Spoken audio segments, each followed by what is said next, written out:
రాయలసీమలో అణగారిన వర్గాల పట్ల భూస్వాములకు వ్యతిరేకంగా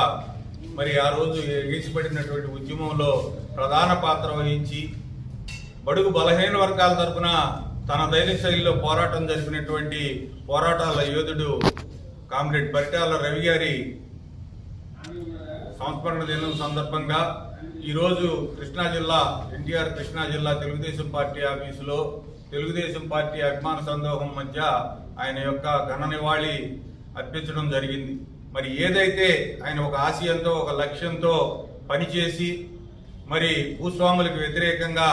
ఆ రోజు నిలబడి రాయలసీమ యావత్తు కూడా కడప, కర్నూలు, అనంతపురం జిల్లాల్లో ప్రత్యక్షంగా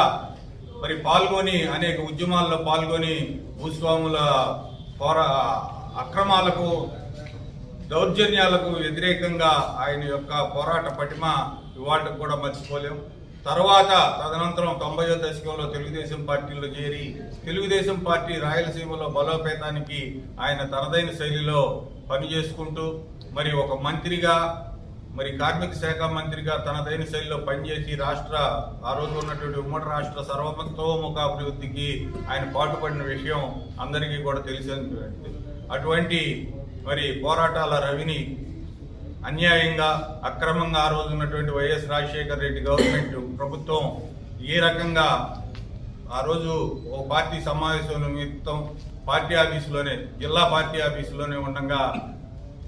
మరి చాలా అనాగరికంగా దుష్ట శక్తులందరి ఒక సమూహంగా ఏర్పడి ఆ రోజు ఉన్నటువంటి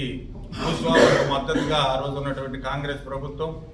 మరి ఆయన్ని దారుణంగా బలిగొన్న విషయం అందరికీ తెలిసిందే. మరి ఆ రోజు ఉన్నటువంటి ఉమ్మడి రాష్ట్రంలో ఆయన పోరాటానికి ఆయన యొక్క మరణానికి నిరసనగా తెలుగుదేశం పార్టీ శ్రేణులన్నీ కూడా ఒక ఉద్యమంలాగా ఉద్యమించి తెలుగుదేశం పార్టీ కార్యకర్తలందరూ కూడా ఆ రోజు రాష్ట్రాన్ని రావణ కాష్టం చేసిన సందర్భం అందరికీ కూడా తెలిసిందే. మరి ఏదైతే ఉందో ఆయన మీద ఉన్న ఒక అభిమానం ఇవాళకి కూడా ఇన్ని సంవత్సరాలు అయినప్పటికీ కూడా ఇవాటికి కూడా తెలుగుదేశం పార్టీ శ్రేణులన్నీ కూడా బడుగు బలహీన వర్గాలన్నీ కూడా ముఖ్యంగా రాయలసీమ ప్రాంతంలో ఆయన గుండెల్లో పెట్టుకుని చూసుకుంటున్నారు. వాళ్ళ కుటుంబాన్ని కూడా చాలా జాగ్రత్తగా చూసుకుంటూ రాయలసీమ అణగారిన వర్గాలన్నీ కూడా వాళ్ళ కుటుంబానికి మద్దతు తెలియజేసి ఇవాటికి కూడా కుటుంబానికి బాసటగా నిలిచింది అని చెప్పి తెలియజేసుకుంటూ ఏదైనా కూడా ఇవాళ చాలా దుర్దినం. తెలుగుదేశం పార్టీ అటువంటి పోరాట యోధుల్ని కోల్పోవడం రాయలసీమలో ముఖ్యంగా పరిటాల రవి గారు ఏదైతే ప్రత్యక్ష పాత్ర వహించారో అనంతపురం జిల్లా రాజకీయాల్లో తీరని లోటు అనేది చెప్పక తప్పదు. ఏదైనా కూడా అటువంటి మహనీయునికి మరొకసారి ఘన నివాళులు అర్పిస్తూ జోహార్ పరిటాల రవీంద్ర, జోహార్ పరిటాల రవీంద్ర.